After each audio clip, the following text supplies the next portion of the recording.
Logos quiz 2025 വിശുദ്ധ ലൂക്കായുടെ സുവിശേഷം 23 അധ്യായം 4 ശീർഷകം യേശുവിനെ കുരിശിൽ തറയ്ക്കുന്നു. 5 ശീർഷകം യേശുവിന്റെ മരണം. 6 ശീർഷകം യേശുവിനെ സംസ്കരിക്കുന്നു എന്നീ വചനഭാഗങ്ങളാണ് 26 മുതൽ 56 വരെ രേഖപ്പെടുത്തിയിരിക്കുന്നത്. ഈ വചനഭാഗങ്ങളിൽ നിന്നുള്ള ചോദ്യോത്തരങ്ങൾ നമുക്ക് കേൾക്കാം, പഠിക്കാം. ചോദ്യം 1. യേശുവിന്റെ പുറകെ കുരിശ് ചുമലിൽ വെച്ച് കൊണ്ടുവരുവാൻ നിർബന്ധിക്കപ്പെട്ട ശിമയോൻ ഏത് ദേശക്കാരനാണെന്നാണ് പ്രതിപാദിച്ചിരിക്കുന്നത്? ഉത്തരം കിറേനക്കാരൻ. ചോദ്യം 2. യേശുവിനെ കുരിശിൽ തറയ്ക്കാൻ കൊണ്ടുപോയപ്പോൾ അവിടുത്തെ പിന്നാലെ പോയവർ ആരെല്ലാമാണ്? ഉത്തരം ഒരു വലിയ ജനക്കൂട്ടവും കരയുകയും മുറവിളി കൂട്ടുകയും ചെയ്തിരുന്ന സ്ത്രീകളുടെ സമൂഹവും. ചോദ്യം 3. കരയുകയും മുറവിളി കൂട്ടുകയും ചെയ്തുകൊണ്ട് ആരാണ് യേശുവിന്റെ പിന്നാലെ പോയതായി വിശുദ്ധ ലൂക്ക 23-27 രേഖപ്പെടുത്തിയിരിക്കുന്നത്? ഉത്തരം സ്ത്രീകളുടെ സമൂഹം. ആ വചനം നമുക്ക് വായിച്ചു കേൾക്കാം. വിശുദ്ധ ലൂക്ക 23 അധ്യായം 27 വാക്യം. ഒരു വലിയ ജനക്കൂട്ടവും കരയുകയും മുറവിളി കൂട്ടുകയും ചെയ്തിരുന്ന സ്ത്രീകളുടെ സമൂഹവും യേശുവിന്റെ പിന്നാലെ പോയിരുന്നു. ചോദ്യം 4. ആ ദിവസങ്ങളിൽ അവർ പർവ്വതങ്ങളോട് എന്ത് പറയുമെന്നാണ് വിശുദ്ധ ലൂക്ക 23:30 രേഖപ്പെടുത്തിയിരിക്കുന്നത്? ഉത്തരം ഞങ്ങളുടെ മേൽ വീഴുക. ചോദ്യം 5. ജെറുസലേം പുത്രിമാരോട് യേശു പറഞ്ഞതെന്ത്? വിശുദ്ധ ലൂക്ക 23:28 അനുസരിച്ച് ഉത്തരം എഴുതുക.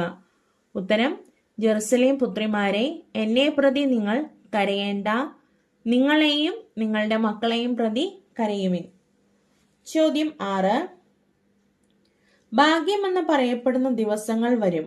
അവ ആരുടേതാണെന്നാണ് യേശു ജെറുസലേം പുത്രിമാരോട് പറഞ്ഞത്? ഉത്തരം വന്ധ്യകൾക്കും പ്രസവിക്കാത്ത ഉദരങ്ങൾക്കും പാലൂട്ടാത്ത മുലകൾക്കും ഭാഗ്യം. വിശുദ്ധ ലൂക്ക 23:29 നമുക്ക് വായിച്ചു കേൾക്കാം. എന്തെന്നാൽ വന്ധ്യകൾക്കും പ്രസവിക്കാത്ത ഉദരങ്ങൾക്കും പാലൂട്ടാത്ത മുലകൾക്കും ഭാഗ്യം എന്ന് പറയപ്പെടുന്ന ദിവസങ്ങൾ വരും. ചോദ്യം 7. ആരെയാണ് അവനോടൊപ്പം വധിക്കാൻ അവർ കൂട്ടിക്കൊണ്ടുപോയത്? ഉത്തരം കുറ്റവാളികളായ മറ്റു 2 പേരെ കൂടെ. ചോദ്യം 8. യേശുവിനെ കുരിശിൽ തറച്ച സ്ഥലം വിളിക്കപ്പെടുന്നത് എന്ത്? ഉത്തരം തലയോട്. വിശുദ്ധ ലൂക്ക 23 അധ്യായം 33 വാക്യം നമുക്ക് വായിച്ചു കേൾക്കാം. തലയോട് എന്ന് വിളിക്കപ്പെടുന്ന സ്ഥലത്ത് അവർ വന്നു, അവിടെ അവർ അവനെ കുരിശിൽ തറച്ചു. ചോദ്യം 9. വിശുദ്ധ ലൂക്ക 23:34 എഴുതുക. ഉത്തരം യേശു പറഞ്ഞു, പിതാവേ, അവരോട് ക്ഷമിക്കണമേ, അവർ ചെയ്യുന്നത് എന്തെന്ന് അവർ അറിയുന്നില്ല. അവന്റെ വസ്ത്രങ്ങൾ ഭാഗിച്ചെടുക്കാൻ അവർ കുറിയിട്ടു. ചോദ്യം 10. യേശുവിന്റെ വസ്ത്രങ്ങൾ ഭാഗിച്ചെടുക്കാൻ അവർ എന്തു ചെയ്തു എന്നാണ് വിശുദ്ധ ലൂക്ക 23 അധ്യായം 34 വാക്യത്തിൽ പ്രതിപാദിച്ചിരിക്കുന്നത്? ഉത്തരം കുറിയിട്ടു. ചോദ്യം 11. കുരിശിൽ തറച്ച യേശുവിനെ പരിഹസിച്ച് പ്രമാണികൾ പറഞ്ഞതെന്ത്? ഉത്തരം ഇവൻ മറ്റുള്ളവരെ രക്ഷിച്ചു. ഇവൻ ദൈവത്തിന്റെ ക്രിസ്തുവാണെങ്കിൽ, അവിടുത്തെ തിരഞ്ഞെടുക്കപ്പെട്ടവനാണെങ്കിൽ തന്നെ തന്നെ രക്ഷിക്കട്ടെ. വിശുദ്ധ ലൂക്ക 23:35 നമുക്ക് വായിച്ചു കേൾക്കാം. ജനം നോക്കി നിന്നു. പ്രമാണികളാകട്ടെ അവനെ പരിഹസിച്ചു പറഞ്ഞു, ഇവൻ മറ്റുള്ളവരെ രക്ഷിച്ചു. ഇവൻ ദൈവത്തിന്റെ ക്രിസ്തുവാണെങ്കിൽ, അവിടുത്തെ തിരഞ്ഞെടുക്കപ്പെട്ടവനാണെങ്കിൽ തന്നെ തന്നെ രക്ഷിക്കട്ടെ. ചോദ്യം 12. പടയാളികൾ അടുത്തു വന്ന് യേശുവിന് കൊടുത്തത് എന്ത്? ഉത്തരം വിനാഗിരി. ചോദ്യം 13. നീ യഹൂദരുടെ രാജാവാണെങ്കിൽ നിന്നെ തന്നെ രക്ഷിക്കുക എന്ന് യേശുവിനോട് പറഞ്ഞത് ആര്? ഉത്തരം പടയാളികൾ. ചോദ്യം 14. കുരിശിൽ തറയ്ക്കപ്പെട്ട യേശുവിന്റെ തലയ്ക്ക് മീതെ ഉണ്ടായിരുന്ന ലിഖിതം എന്ത്? ഉത്തരം, ഇവൻ യഹൂദരുടെ രാജാവ്. വിശുദ്ധ ലൂക്ക 23:38 വാക്യം നമുക്ക് വായിച്ചു കേൾക്കാം. ഇവൻ യഹൂദരുടെ രാജാവ് എന്ന ഒരു ലിഖിതം അവന്റെ തലയ്ക്ക് മീതെ ഉണ്ടായിരുന്നു. ചോദ്യം 15. കുരിശിൽ രേഖപ്പെടുത്തിയിരിക്കുന്ന ലിഖിതം ഏത് ഭാഷയിൽ ആണ് എന്നാണ് അനുബന്ധത്തിൽ രേഖപ്പെടുത്തിയിരിക്കുന്നത്? ഉത്തരം, ഇവൻ യൂദന്മാരുടെ രാജാവ് എന്ന് ഗ്രീക്ക്, ലത്തീൻ, ഹീബ്രു ലിപികളിൽ എഴുതിയ ഒരു ലിഖിതം അവന്റെ തലയ്ക്ക് മീതെ ഉണ്ടായിരുന്നു. ചോദ്യം 16. യേശുവിനോടൊപ്പം കുരിശിൽ തറയ്ക്കപ്പെട്ട 2 പേരിൽ ഒരുവൻ ചോദിച്ചത് എന്ത്? ഉത്തരം, നീ ക്രിസ്തുവല്ലേ, നിന്നെയും ഞങ്ങളെയും രക്ഷിക്കുക. വിശുദ്ധ ലൂക്ക 23:39 വാക്യം നമുക്ക് വായിച്ചു കേൾക്കാം. കുരിശിൽ തൂക്കപ്പെട്ടിരുന്ന കുറ്റവാളികളിൽ ഒരുവൻ അവനെ ദുഷിച്ചു പറഞ്ഞു, നീ ക്രിസ്തുവല്ലേ, നിന്നെയും ഞങ്ങളെയും രക്ഷിക്കുക.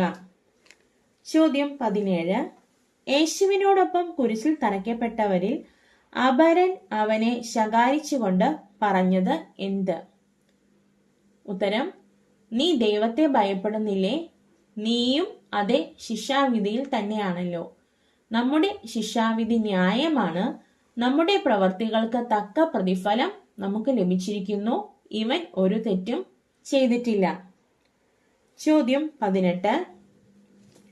യേശുവിനോടൊപ്പം കുരിശിൽ തറയ്ക്കപ്പെട്ട അപരൻ യേശുവിനോട് ആവശ്യപ്പെട്ടത് എന്ത്? ഉത്തരം, യേശുവേ, നീ നിന്റെ രാജ്യത്ത് പ്രവേശിക്കുമ്പോൾ എന്നെയും ഓർക്കണമേ. ചോദ്യം 19.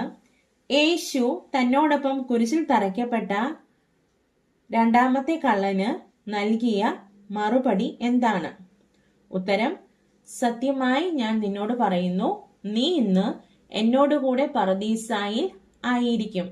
വിശുദ്ധ ലൂക്ക 23:43 നമുക്ക് വായിച്ചു കേൾക്കാം. യേശു അവനോട് അരുളി ചെയ്തു, സത്യമായി ഞാൻ നിന്നോട് പറയുന്നു, നീ ഇന്ന് എന്നോടുകൂടെ പറുദീസായിൽ ആയിരിക്കും. ചോദ്യം 20. യേശു കുരിശിൽ തറയ്ക്കപ്പെട്ടപ്പോൾ ഭൂമി മുഴുവനും ഡാഷ് വ്യാപിച്ചു. വിശുദ്ധ ലൂക്ക 23:44 അനുസരിച്ച് പൂരിപ്പിക്കുക. ഉത്തരം, അന്ധകാരം. ചോദ്യം 21. യേശു കുരിശിൽ തറയ്ക്കപ്പെട്ടപ്പോൾ ദേവാലയത്തിൽ എന്ത് സംഭവിച്ചു എന്നാണ് വിശുദ്ധ ലൂക്ക 23:45 രേഖപ്പെടുത്തിയിരിക്കുന്നത്? ഉത്തരം, ദേവാലയത്തിലെ തിരശ്ശീല നടുവേ കീറി. ചോദ്യം 22.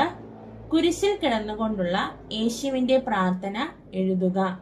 ഉത്തരം, യേശു ഉച്ചത്തിൽ നിലവിളിച്ചു പറഞ്ഞു, പിതാവേ, അങ്ങയുടെ കരങ്ങളിൽ എന്റെ ആത്മാവിനെ ഞാൻ സമർപ്പിക്കുന്നു. ചോദ്യം 23. ഇത് കണ്ടുനിന്ന ശതാധിപൻ ദൈവത്തെ സ്തുതിച്ചുകൊണ്ട് യേശു ആരായിരുന്നു എന്നാണ് പറഞ്ഞത്? ഉത്തരം, ഈ മനുഷ്യൻ തീർച്ചയായും നീതിമാനായിരുന്നു. ചോദ്യം 24. കുരിശിൽ തറയ്ക്കപ്പെട്ട യേശുവിനെ നോക്കി ഈ മനുഷ്യൻ തീർച്ചയായും നീതിമാനായിരുന്നു എന്ന് പറഞ്ഞത് ആരാണ്? ഉത്തരം, ഈ സംഭവമെല്ലാം കണ്ടു നിന്നിരുന്ന ശതാധിപൻ. ചോദ്യം 25. ഇതെല്ലാം കണ്ടുകൊണ്ടു നിന്ന ജനക്കൂട്ടം എന്തു ചെയ്തു എന്നാണ് വിശുദ്ധ ലൂക്ക 23:48 രേഖപ്പെടുത്തിയിരിക്കുന്നത്? ഉത്തരം, ഇതെല്ലാം കണ്ട് മാറത്തടിച്ചുകൊണ്ട് തിരിച്ചുപോയി. ചോദ്യം 25. അവന്റെ പരിചയക്കാരും ഗലീലി മുതൽ യേശുവിനെ അനുഗമിച്ചിരുന്ന സ്ത്രീകളും എന്തു ചെയ്തു എന്നാണ് വിശുദ്ധ ലൂക്ക 23 യേശുവിന്റെ മരണം എന്ന വചനഭാഗത്ത് രേഖപ്പെടുത്തിയിരിക്കുന്നത്? ഉത്തരം, അകലെ ഇതെല്ലാം കണ്ടുകൊണ്ട് നിന്നിരുന്നു. വിശുദ്ധ ലൂക്ക 23:49 നമുക്ക് വായിച്ചു കേൾക്കാം. അവന്റെ പരിചയക്കാരും ഗലീലിയിൽ നിന്ന് അവനെ അനുഗമിച്ചിരുന്ന സ്ത്രീകളും അകലെ ഇതെല്ലാം കണ്ടുകൊണ്ട് നിന്നിരുന്നു. ചോദ്യം 26. അരിമത്യാക്കാരനായ ജോസഫിനെ വിശേഷിപ്പിച്ചിരിക്കുന്നത് എങ്ങനെയാണ്? ഉത്തരം: അവൻ ആലോചനാ സംഘത്തിലെ അംഗമായവനും നല്ലവനും നീതിമാനുമായിരുന്നു. അവൻ അവരുടെ ആലോചനകളിലോ പ്രവർത്തികളിലോ പങ്കുചേർന്നിരുന്നില്ല. ദൈവരാജ്യം പ്രതീക്ഷിച്ചിരിക്കുകയായിരുന്നു.